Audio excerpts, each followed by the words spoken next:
Tinikman niya ang sigaw ng sariwa at napatunayang bagamat magaling ang pagkakagawa, wala itong puso at kaluluwa ng orihinal na resete. Ang resiyo na pinamagatang hinina ng sariwa, kaluluwa'y walang laman, ay mabilis na kumalat at nagdulot ng pagbagsak ng sariwa. Sa resiyo, isiniwalat ni ang lihim na tikim ang tungkol sa pagnanakaw sa ang aklat ng mga lihim na lasa na nagresulta sa pag-atras ng mga mamumuhunan at pagkawala ng respeto kay Rafi. Dahil sa pagtataksil, iniwan ni Isabel Bell Santiago, asawa ni Rafi, at anak ni Aling Sol, ang kanyang asawa.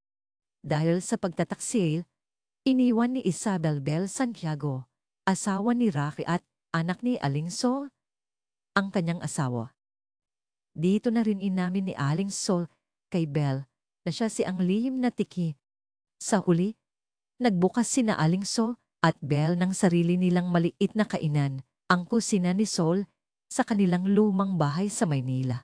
Dito, inihain nila ang mga tunay at tradisyonal na lutuing Pilipino.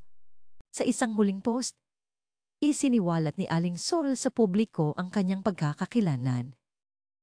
Ang kusina ni Sol ay dinagsa ng mga tao na nagpapatunay na ang tunay na sarap ay hindi matatagpuan sa kinang at pagpapanggap, kundi sa puso, tradisyon, at pagmamahal.